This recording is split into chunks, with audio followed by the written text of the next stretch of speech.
screen po kung paano mag-register ang mga students. So here po.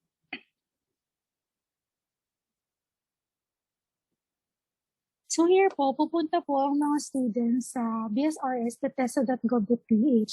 So meron po dito email address and password. So ito po yung may mga account na. And then pag yung scholar for applicant, so here po yung kiniklik nila. And then pag existing scholar registration, kunyari po may ULI na po sila from T2MIS, ito po yung makikita natin. So we will fill up here yung scholar ULI, yung last name nila, yung date of birth, and then we will submit. So dyan po yung mga existing na ULI na. So for mga wala pa po, we will register it as a new scholar. So pag clinic po natin yan, ito po yung pinaka-basic information to create an account. So hindi pa po ito yung pinaka-registration. So for example po, maglalagay po ako ng account.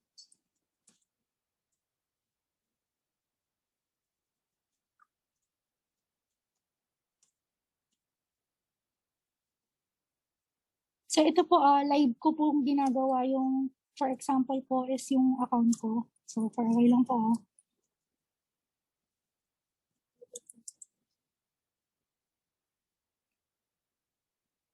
So ito po, maglalagay po ulit tayo ng password. So ito po, may pattern po ito, ay may requirement. So sa password po natin, dapat po nakakapital, meron pong uppercase letter, lowercase letter, number, and symbol. Yun po yung basic requirement para makapag-create ng password. So once na nakapag-fill up po tayo ng form, so dito po, pag sinubmit natin, so yan po, for example, you have entered invalid credentials. So I will repeat lang po. So possible po to dahil may dati po akong email na ni-register sa BSRS. So paka-disregard na lang po ito. So for example po, nakapag-submit na ako. So mapupunta po yung registration dun sa email po. So once na punta po yung registration dun sa email, kailangan pong i-verify ng gamit dun sa email account po yung sinend po na ni BSRS. So yung email account po ng mga students, dapat po active email siya para po ma-register. And then po, every time na maglalagin si student, magsisend po siya ng OTP or one-time password dun po sa students or sa email po. So I will log in here na lang po yung di ko pa natatapos na account.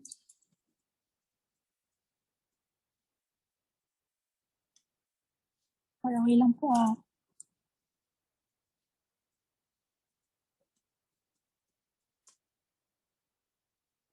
So ayan po, ito po yung sinasabi ko na every time na magla-login si student, magbe-verify po ng one-time password. So for example po, ang maganda po sa BSRS, kung nakakonect po yung email ng estudyante doon sa mismong phone nila or sa mismong desktop, hindi na po kailangan mag-redirect doon sa email nila. So automatic po nag-generate po siya ng code dito kung ano po yung nandun sa email na sinend. So we can verify po agad. So ito po yung sinasabi natin na 9-step registration. So mas madali po yung BSRS ngayon. So dahil para lang po nag-create ng social networking account po yung estudyante or yung learner. So for example po, click ko lang po yung details ko. So here po, meron tayong personal information. So nandyan po nakita yung mga i-fill up po nilang details and then yung address and complete mailing address. So katulad lang din po dati sa T2MIS, pag wala pong encounter po natin na walang middle name si student. So all of these fields are required. So kailangan po i-fill up po ito lahat, wala po tayong iiwang blanco. And then kung wala pong middle name, we can put yung period or yung dot po pag wala pong middle name sa estudyante. So next po, i-continue natin. Pag kinontinue po natin, makikita po natin yung profile. So dito po, under the profile, makikita po yung civil status, yung gender, yung nationality. So lahat po yan makikita. So next po, pag next po natin, dito po yung taking ng biometrics. So ang minsan po, ang common mistake po ng mga estudyante or ng mga sa schools or sa institute, minsan po hindi po nila na-allow tong sa camera. So, hindi po naglo-load yung biometrics ng estudyante dito. So, kailangan po ina-allow po siya para po makita po yung mukha natin sa dito po sa facial recognition. So, mamaya po papakita po nila Sir Aaron kung paano po yung tamang positioning ng mukha dito sa mismong facial recognition system natin. So, once na tinake po tong biometrics and then for example po is, ayan po, so isa-save lang po natin yung photo. Tapos pag nag-green po dito, ibig sabihin nun na-accept. So ito po, error detecting. Siyempre po may mask and then may hindrances po sa mukha. So pwede naman po nilang i-reset dito to take the biometrics again. So next po is yung pang-apat na step is yung educational attainment. So ang i-click po dito ng estudyante is yung pinaka-highest na educational attainment. For example po, nagkaka-graduate sila ng college, so nag-masteral sila or some mga post-secondary or yan po, makikita po dito. So others, pwede din pong ilagay dito. And then, next po is yung panglima is yung classification. So, sinasabi po dito, check all applicable. So, minsan po sa estudyante, katulad po ng pilot testing namin, confused po sila ano po yung kailangan nilang i-choose dito. So, bakit wala naman daw po sila dito. So, usually po, sinasabi namin na they can check po yung students. Siyempre po, there are scholars. So, ayun po, pwede pong ito muna yung i-check nila or kung ano po yung applicable sa kanila dito. So, pwede naman po. And then next is yung disability information. So, pag may disability po, check all that applies. So, pag wala naman po, we can continue naman. And then, ito po yung sinasabi natin, the 7th step for the registration is submitting of supporting documents. So, sabi po na kanina, yung present ni Ma'am Noemi, kailangan dala ni estudyante yung mga documents nila tuwing PIP. So, the student can select here yung type of document. So, UMI, transcript of records, birth certificate, diploma, and others. So, document title, pwede pong kung UMID yan, pwede pong ilagay natin UMID. So, kung mag-choose sila ng file, kung nakasave po sa mga accounts nila, so pwede po yun. So, ma-upload siya. I'll try lang po Hindi naman po siya necessarily ayan po, na-save yung image and then once uploaded, pag in-upload po, sorry po. Pag what's uploaded, file has been successfully uploaded. So, ayan po, makikita po ng estudyante yan pag ginaid niyo po siya. Nandito na po yung uploaded documents nila. So, ito po, nabibview po yan ng approval, yung mga approving office po. So, ayan po. So, they can delete also. So, ito po yung sinasabi namin na program offering. So, yung pang 9th registration. So, nandito po natin mag-view lahat ng approved RQMs. So, for now, so let's see kung ano yung mga nasa pilot implementation. Let me know po if I'm fast kasi inaano po natin yung time. So, ayun po. So, ito po, lahat po ng approved RQMs, nandito po siya. For example, for a while po. Ayan. Okay. So, for example po, ito. Sa mga mobile phones po, makikita natin na hindi kasi po lalabas itong part na to, yung registration for enrollment sa mobile phones. But pag nasa mobile phones po kayo, magtataka po yung estudyante, bakit po hindi namin makita? So here po, may color blue dito na button minsan. May color blue po na button dito. So i-click lang po nila and then mag-expand po. Makikita nila tong register for enrollment. Itong color green po na pen na button, na green na button. So for example po, mag-enroll sila sa automotive and land transportation under driving sa PMB TAC. So i-click lang po yan to register. And then ito po yung ilinawin natin sa mga estudyante na i-check po nila yung qualifications, yung provider, kung saan po sila nag-enroll and yung location po na in-enroll nila. So for now po, click po natin yung register now. So you are about to enroll in this institution or qualification. So proceed. So, ayan po. Once proceed, so makikita po natin yung registration, course registration was successful. So, pag nagganto po sila, mga ma'ams, or pupunta po ito sa email nila. May notification po na nag-submit po sila or nag-try po sila mag-enroll sa qualification na to. So, they can enroll as many qualifications. Kung sabi nga po, kung marami po silang scholar, pwede po. Pwede po. So, basta po, hindi po nag-overlap yung dates ng training. So, pwede po yun. So, ito po, pwede din po nilang i-cancel. Kunwari po, on the day of the registration, nagre-register po sila. Sabi po ng estudyante, ma'am, sir, mali po yung napindot namin. So, they can easily cancel po the program registration.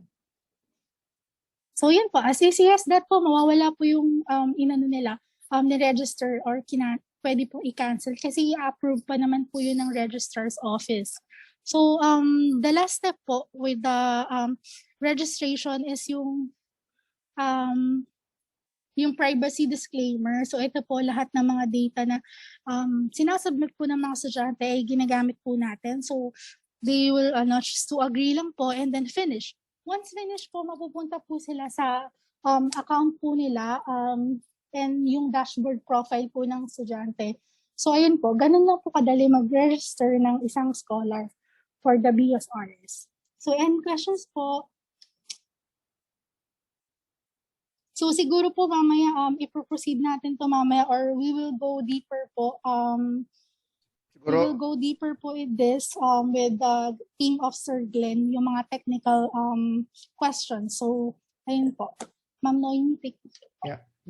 Michelle, balikan mo nga yung kasi ang dami nagtatanong eh. Halatang hindi nakikinig kanina eh. Punta ka nga dun sa existing scholars. Sige po. Sige. Wait for a while lang po. I-log out ko lang. So, ayun. Sa mga hindi nakinig kanina, existing scholar registration, click nyo lang yan. Click mo. Ayan scholar ULI, tsaka date of birth, tsaka last name. Kukunin na niya yung profile sa Tito MIS. Okay?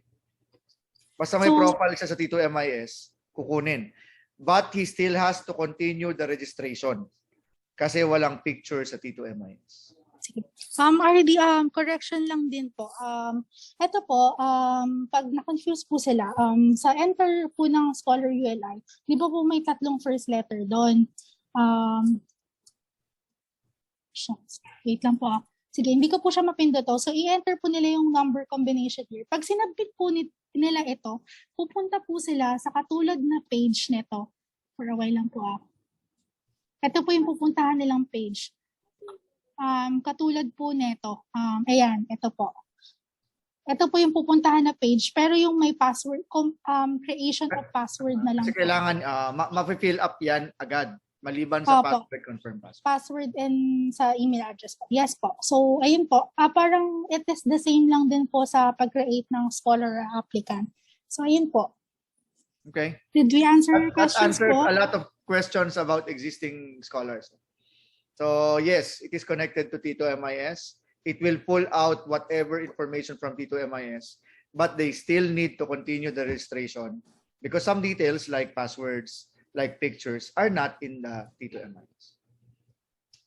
Konti na lang naman yung pipilapan niya.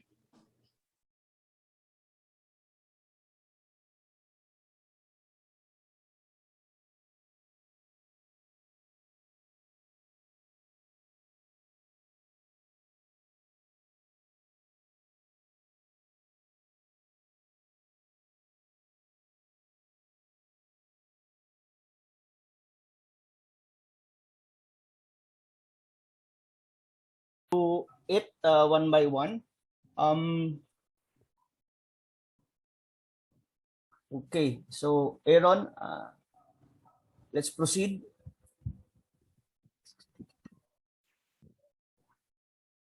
Hi po, good afternoon po, ladies and gentlemen po. Magandang hapon po. Kanina po na demo na po na nila Ma'am Michelle yung about sa registration po. Bali for this one na po, we will show you lang po kung yung buong process po natin. Like as discussed po, yung for day 1 natin is the registration of learner students. And then, yung verification and approval of application through risk management. And then yung ano po nila, approval ng enrollment of learner students. And start and end of training schedule and classes po. And attendance taking through the use of biometric system po natin. Let me know lang po kung maliit yung screen. Ayan po, lakihan ko po sa onte. Kita niyo po yung screen? Yes, Aaron, go ahead. Okay. I'll be starting na po. Bali, ito po yung na-discuss kanina ni Ma'am Michelle, yung meron tayong step 1 to 9. And kailangan lang po natin i-fill up lahat po ng details. Ang given name, yung sa given name po, kung yung name po ng ano natin is dalawa. For example, Maria Cristina, ganun po yung name. Kailangan lang po natin siyang ilagay din. Yung whole name po niya, yung first full name. Last name, middle name po. And suffix kung applicable po. And then, dito po, complete permanent mailing address. And sa complete current mailing address po, pwede po siyang ilagay kung magkaiba yung current address niya and sa permanent address niya po. For example, for this one, let's say po, sa same lang po siya nakatira. Yung current and permanent niya is same address lang po. Then, lalagay lang po ulit natin yung kanyang number. Continue po tayo for... Ayun, kulang pala tayo. So, ayun, kailangan natin lagay. Kulang yung details. Continue po tayo.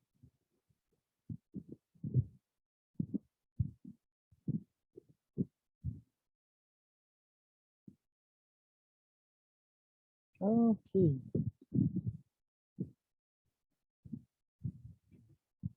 Select lang po tayo ng kanyang gender, civil status, and ayun po, meron tayong note dito na only Filipino citizens above 18 years old can register. But as per discussion po, meron tayong na meron mga programs na pang below 18. I think po, na-discuss po yun before, natanong siya before. I think meron tayong special occasion na ganun po yung ano nila, training. For this one po, lagay lang po natin. Select lang po natin yung Filipino. Birth date, example po natin is 2004. Employment status, dito po sa employment status natin, lalabas po dito, kapag sinelect po natin wage or underemployed, may lalabas pong isang option, employment type. Ito po siya. Same din po with underemployed, lalabas din po siya. And saselect lang po doon ng ating nagre-register enrollee. So for example, for this one po, student. Birthplace, same po, lagay po natin same. Emergency contact, sabihin po natin, Chris Bautista.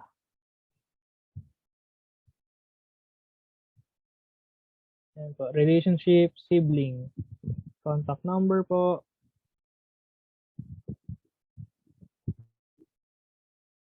Then, dito po sa biometrics natin, meron po tayong sinusunod na mga conditions po. For example, kailangan nga po, katulad kanina, discuss po ni ma'am na wala po sanang eyeglasses, walang face mask para po mas ma-detect.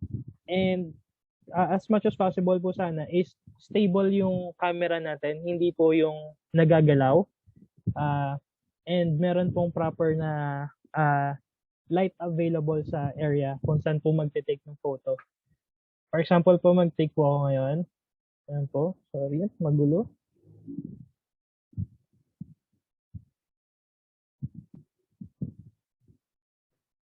Ayan po, image acceptable po. Please proceed. But for this one po, once na nakapag ano na po, take na ng biometrics, continue lang po tayo. And educational attainment po, yung ating step 4 process po na 4, number 4. For this one po, kailangan lang po i-select kung ano yung highest attainment po ng ating student. For example po, for this one, ALS. Continue lang po tayo. dito naman po sa classification, ito po, pwedeng multiple yung i-check ng ating enrollee. For example po, 4 PS po siya. And then, sabihin po natin, balik probinsya. Ayan po. So, continue. Type of disability. This one po is optional to check. Kung meron lang naman po silang disability, pwede nilang i-check po dito. And for example, kung maglalagay po tayo ng ortho, lalabas po yung cause of disability. Kung congenital po ba, inborn, illness, or injury. For example, for this one po, clear lang po natin. Continue po tayo. And dito po, please select document type and upload your file. For example po, UMID. Lagay lang po natin UMID. Tapos po, lagay po tayo ng sample UMID. Upload. UMID has been uploaded successfully. So dito po, makikita natin uploaded documents. Sa current state po nito, sa status niya po ngayon, pwede pa po siyang i-delete ng enrollee dahil hindi pa po ito approve. Pero once po kasi na-approve na ito sa ating side po ng registrar or kung sino pong administrative officer po ang mag-a-approve nito, hindi na po madi-delete ng student or ng learner yung kanyang in-upload na document. Ayan po. And then, continue lang po tayo.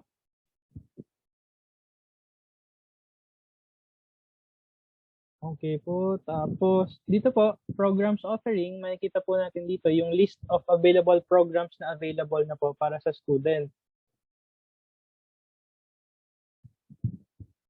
So, for example, for this one po, mag-enroll po tayo sa advanced computer.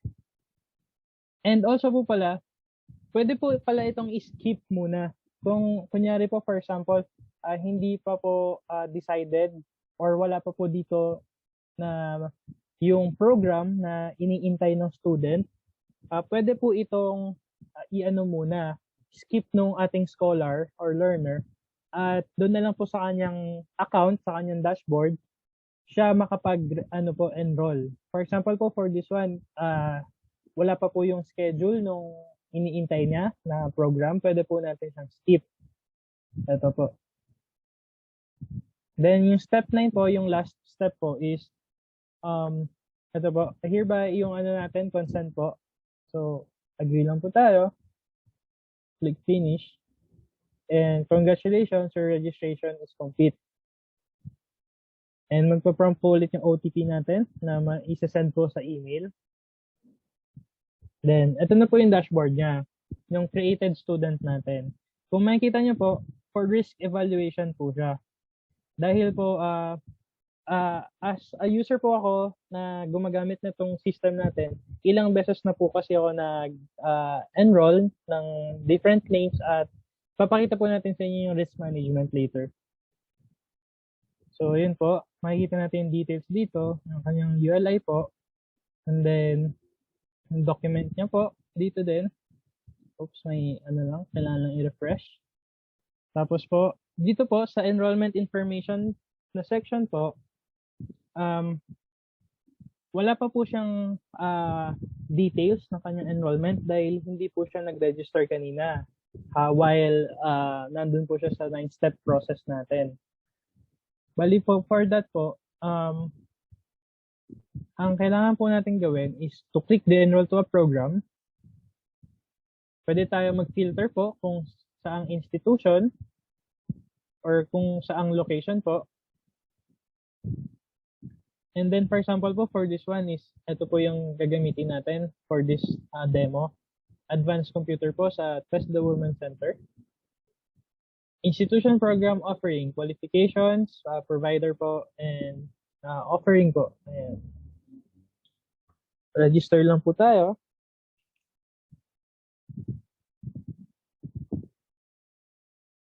Your course registration was successful. Bali po, makikita po natin ngayon sa enrolled programs niya na tab. And ito na po yung kanyang in-enroll na program. Waiting po for approval and for evaluation po ng kanyang enrollment. Kung mapansin niyo po sa enrollment status for evaluation po. And if ever po din, pwede pang i-cancel yan ng ating scholar, cancel registration po. Habang clickable po tong cancel registration hanggang hindi pa po siya na-approve sa program na ito. Punta po tayo sa dashboard. Ito po yung kanyang details. Ayan po. And for example po, meron siyang na maling ilagay sa kanyang details. Click lang po natin edit profile. Profile change request po. Dito sa change request po, ito po yung na-discuss kanina po nung morning session po na dito na po sa system natin, sa application natin, makakapag-request ng changes si scholar po. Kunyari po, mali yung kanyang name or kulang yung name niya na nalagay or yung address niya po is kulang din. Dito po natin ilalagay. Then, click lang po natin change request. Hindi po agad to lalabas or magre-reflect sa profile ng ating student dahil po kailangan pa po ito i-approve ng ating officers or ng ating registrar po.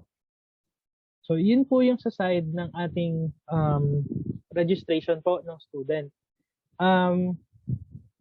Is there any questions po ba or clarifications po?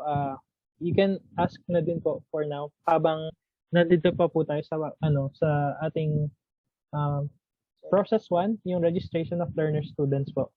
May I ask